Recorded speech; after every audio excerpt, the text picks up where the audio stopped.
Happy to sit down. Thanks. You guys ready?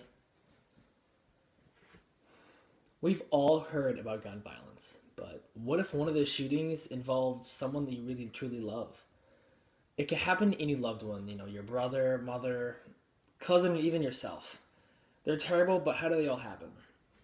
Guns are far too easy to find by people who do not need to be wielding them. And while there's a huge outcry for harsher gun control in America, it seems that everyone seems to be calling for automatic rifles to be recalled. However, automatic weapons only really account for about 2.5% of gun violence, according to NBC News. The real killer is in handguns.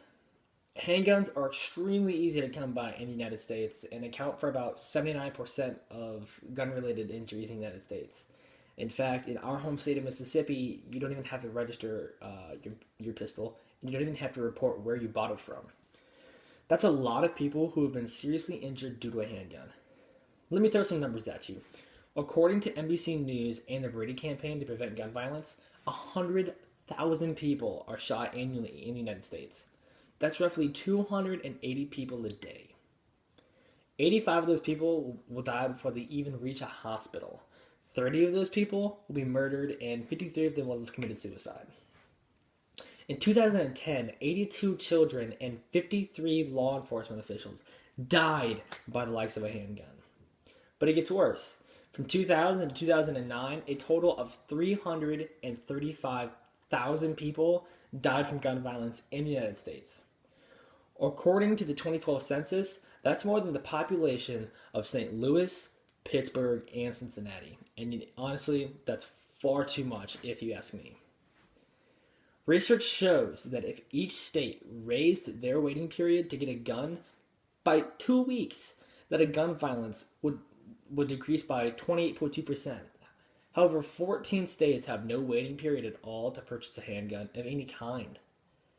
And honestly, if you really want a handgun, what's 2 weeks? We've seen it far too often.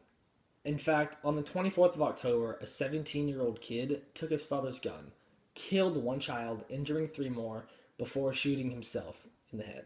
His father reported buying the gun 2 days before with no waiting period from a pawn shop.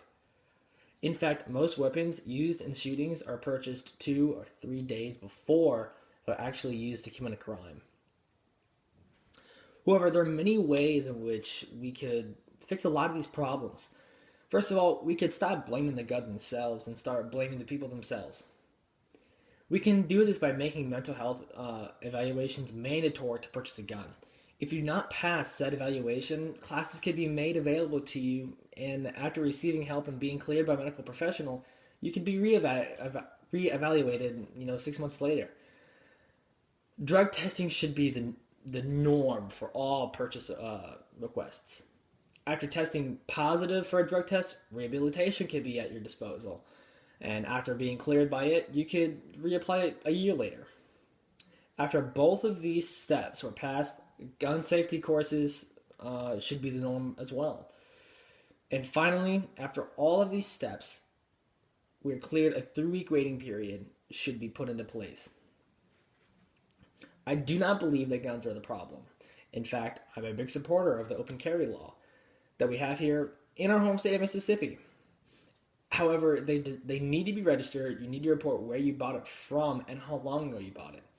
Everyone deserves the right to protect themselves in the event of a shooting. However, I do not believe that we should regulate. We should regulate a person who buys a firearm. I hope this speech has educated you on the problem of gun violence that we have here in the U.S. and that maybe enlightened you on some of the ways that we can prevent them. Thank you.